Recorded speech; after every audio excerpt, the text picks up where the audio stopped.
नमस्कार, मैं शंभू कुमार सिंह और आप देख रहे हैं नेशनल दस्तक। आज बीएसपी सुप्रीमो मायावती जी का जन्मदिन है। सोचिए, 1848 में सावित्रीबाई फूले नहीं होती तो इस देश में महिलाओं को शिक्षा का अधिकार नहीं था। पहली टीचर बनती हैं, उसके बाद फूलन देवी।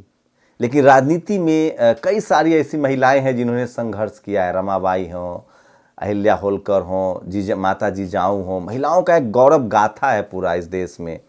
लेकिन सबसे ज़्यादा शोषण महिलाओं का है। कहा जाता है कि अगर आप महिला हैं तो आपका पेट्रियार्कल शोषण होगा, घर में आपके पुरुषवादी मानसिकता के लोग शोषण करेंगे। लेकिन अगर आप दलित महिला हैं तो दो तरह से आपका शोषण होता है। दलित, पिछड़ा, आदिवासी महिला है तो आपका दो तरह से शोषण होता है। एक तो पेट्रियार्कल, घर में बेटा, पति, पिता शोषण करेगा, और सड़क पर जाति के नाम से आपका फिर शोषण होगा। इसलिए लालू यादव कहते हैं कि हमको संसद में फुलवतिया देवी चाहिए। इसलिए एससी, एसटी, ओबीसी माइनॉरिटी के जो नेता हैं वो संसद में आरक्षण तो चाहते हैं महिलाओं के लिए, लेकिन उस आरक्षण में भी एससी, एसटी, ओबीसी माइनॉरिटी की महिलाओं के लिए अलग से आरक्षण चाहते हैं। आज मायावती का जन्मदिन है। आपने देखा होगा किस तरह से सोशल मीडिया पर उनके जन्मदिन की धूम मची हुई है। मायावती जी के राजनीति से आप सहमत हो असहमत हो ये मुझे नहीं पता है, लेकिन मेरे साथ एक बहुत बुरा वाकया है। तब मैं बिहार में रहता था, मेरी पत्रकारिता भी की समझ नहीं थी। मैंने इंटर पास किया, 10+ मैट्रिक पास किया था, 10+2 में गया था। एक बाबू साहब थे, उन्होंने एक गॉसिप किया मायावती जी और मान्यवर साहब को लेकर, और मुझे बहुत समझ नहीं थी। मैंने वही बात सुषमा स्वराज जी अब नहीं रही और आडवाणी को लेकर जो लोग गॉसिप करते थे, उसका नतीजा ये हुआ कि मुझे वहाँ जाति का पहला मामला समझ में आया कि किस तरह से इस देश में मायावती जी को लेकर तरह तरह की गाली, तरह तरह के नफरत लोगों के दिमाग में रहे हैं। कैसे कैसे उनको गालियां दी गई है। मैं फिर कह रहा हूं, एससी, एसटी, ओबीसी माइनॉरिटी की जिन नेताओं को गाली मिले, आप समझिए कि वो आपके लिए सही है। बीएसपी सुप्रीमो मायावती जी को लेकर, कर्पूरी ठाकुर को लेकर, लालू यादव को लेकर कितनी गंदी गंदी बातें, गालियां, गॉसिप चलती हैं, आप कल्पना नहीं कर सकते हैं। लेकिन मायावती जी ने इन सब चीज़ों को पार करके एक लंबा 66 साल उनकी उम्र है, और जिए, लंबी जिए। वो अब धरोहर हैं, बहुजन समाज की धरोहर हैं, महिला सशक्तिकरण की प्रतीक हैं, महिलाओं की ताकत की प्रतीक है। और जितना जितना करीब से मैंने उनको कई बार देखा है, जितना वात्सल्य है उनमें, जितना अपनापन है, एक बहुत ही कड़क, मतलब बहुत ही सख्त मिजाज एक वो एडमिनिस्ट्रेटर हैं, सख्त मिजाज एडमिनिस्ट्रेटर हैं। लेकिन उनके करीब से जानने वाले लोग मुझे बताते हैं, मेरे दर्जनों दोस्त हैं, वो बताते हैं कि उतना ही ज़्यादा निश्चलता है उनमें, उतना ही ज़्यादा उनमें अपनापन है लोगों के प्रति। तो मुझे लगा कि इस देश में कर्पूरी ठाकुर की कोई जयंती नहीं मनाता है, मीडिया में कोई खबर नहीं दिखाते हैं, किसी भी एससी, एसटी, ओबीसी माइनॉरिटी के नेता के जन्मदिन को लेकर कोई खबर नहीं बनती है। लेकिन सोशल मीडिया पर आज धड़ल्ले से बीएसपी सुप्रीमो मायावती की जन्मदिन को लेकर खबर बन रही है, लोग विशेष कर रहे हैं।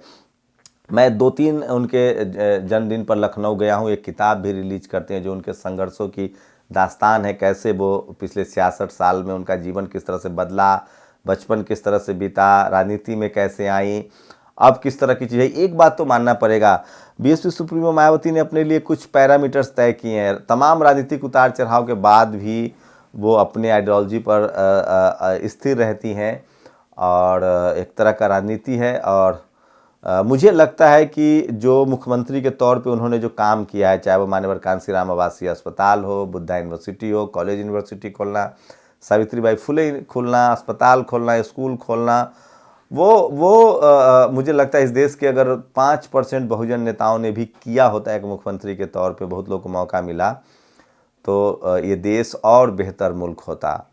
ये देश और ज़्यादा जातिवाद की खाई पड़ती, सब बराबर होते। तो बीएसपी सुप्रीमो मायावती का जो मुख्यमंत्री के तौर पे जो लास्ट बार वो 5 साल मुख्यमंत्री रही हैं, आगे अभी उनका पॉलिटिकल कैरियर लंबा है। अभी राजनीति में कब कौन आसमान पे हो, कौन कब धरातल पे हो, नहीं जानता है। तो ये केक मैंने इसलिए मनवाया है कि बहुजन समाज को एक दूसरे का सम्मान करना पड़ेगा और उनको सेलिब्रेट भी करना पड़ेगा।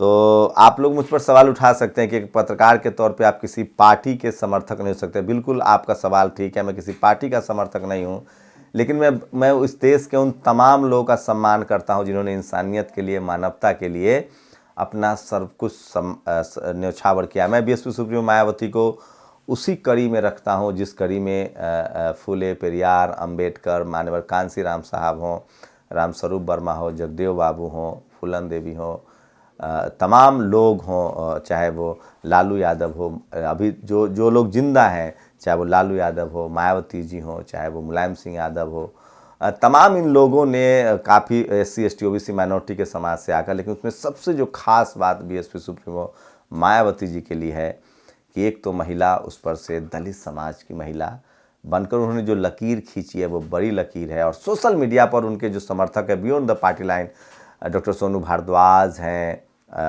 नया युवा नेता है हमारे जो सुभाष से चौरी चौरा से चुनाव लड़ने जा रहे हैं, ओम प्रकाश राजभर हैं, नितिन राउत हैं जो महाराष्ट्र सरकार के मंत्री हैं। उसके बाद पूरा सोशल मीडिया उनके समर्थकों से और बियॉन्ड द पार्टी लाइन भरा हुआ है। उसके बाद आप देखेंगे कि किस तरह से अखिलेश यादव ने भी उनको बधाई दी है। तो तमाम लोग, तो मैं भी अपनी तरफ से, मेरे लिए वो एक आइकॉन है, पॉलिटिकल लीडरशिप है। और भारत में डेमोक्रेसी तभी मजबूत होगी जब हर जाति वर्ग के लोग और खासकर महिलाओं का रिप्रेजेंटेशन होगा। तो मैं खुद उनका जन्मदिन जिस तरह से सोशल मीडिया पर मन रहा है, मैं उनका बर्थडे मना रहा हूँ। मैं फिर कह रहा हूँ, जब इतिहास लिखा जाएगा तो मैं फिर कह रहा हूँ, इस देश में भारत को बेहतर मुल्क बनाने में जितना सम्राट अशोक ने जिस तरह से भारत को एक बड़ा भारत बनाया, उसके बाद मुगलों ने जिस तरह से इस देश में महलें बनाई, और उसके बाद BSP सुप्रीमो मायावती, सम्राट अशोक के बाद अगर किसी ने सिविलाइजेशन को, चाहे मोहनजोदारो, हड़प्पा और पूरा जो बुद्ध स्थापत्य है उसको जो अगर जीवंत किया है, तो आप नोएडा जा सकते हैं, लखनऊ के पार्क देख सकते हैं, गौतम बुद्धा यूनिवर्सिटी देख सकते हैं, सावित्रीबाई फुले इंटर कॉलेज देख सकते हैं। तो एक विजनरी महिला है, और जब जब उनको सत्ता मिली है उन्होंने शानदार काम किया इस देश के शोषित वंचित समाज के लिए। और एक बात तो मानना पड़ेगा, जिस तरह से डॉक्टर अंबेडकर को मौका मिला तो उन्होंने कभी किसी के साथ भेदभाव नहीं किया। हाँ, जो शोषित वंचित समाज थे उनको उन्होंने ज़्यादा जगह दी। मायावती जी ने भी कभी किसी के जाति के आधार पर अपमान नहीं किया, शोषण नहीं किया। हाँ, उन्होंने जो शोषित वंचित समाज थे उसके लिए अलग से प्रावधान किया, इसलिए वो कहती हैं सर्वजन। हम लोग किसी के दुश्मन नहीं है। बहुजन आइडियोलॉजी किसी इंसान को इंसान से अलग नहीं करता है। बहुजन समाज की पूरी लड़ाई अपने अधिकार की है, किसी के अधिकार छीनने की नहीं है, जो मुझे समझ में आता है उनकी बातों से। तो हम सब लोगों को लगता है कि हम सब क्या कोशिश कर रहे हैं, बाबा साहब क्या कोशिश कर रहे थे, फूले पे हम सब मानवता के पक्षधर लोग हैं। हम चाहते हैं कि जो शोषण हो रहा है जाति के नाम पर, धर्म के नाम पर, वो रुके, हम किसी का शोषण न करें। तो हमारा प्रतिकार है, बदले की भावना नहीं है। तो उनका बर्थडे है, नेशनल दस्तक की तरफ से एज ए मुझे भी लगता है कि ऐसे तमाम जाति और मजहब से अलग हट के ऐसी तमाम वो महिलाएं, तमाम वो पॉलिटिकल एक्टिविस्ट हों, सोशल एक्टिविस्ट हों, उनके बारे में आप जब लोगों को नहीं बताएंगे, उनको सेलिब्रेट नहीं करेंगे, तो फिर और लोगों को हौसला नहीं मिलेगा कि वो राजनीति में आए या सामाजिक आंदोलन में आए और देश को और बेहतर करें। तो ये रहा केक, आप लोग भी ज़रूर उनका सेलिब्रेशन बर्थडे मनाइए।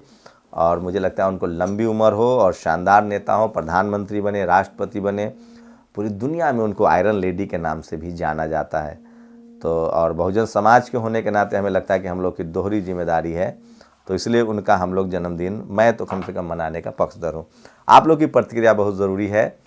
मैं फिर कह रहा हूँ, उनके राजनीति करने के तरीके से आप सहमत हो सकते हैं, असहमत हो सकते हैं, लेकिन मायावती का योगदान इस देश के लिए है, इस देश के लिए है, उसे आप नकार नहीं सकते हैं। आप लोग अपनी प्रतिक्रिया जरूर दीजिए। शुक्रिया। नेशनल दस्तक की आपसे गुजारिश है कि अगर इसको बचाना चाहते हैं तो नेशनल दस्तक को सब्सक्राइब करने के लिए रेड कलर के सब्सक्राइब बटन को दबाएं, फिर बेल आइकन की घंटी दबाएं। नेशनल दस्तक को बचाने के लिए बहुत जरूरी है कि हर खबर को शेयर करें, लाइक करें, कमेंट जरूर करें।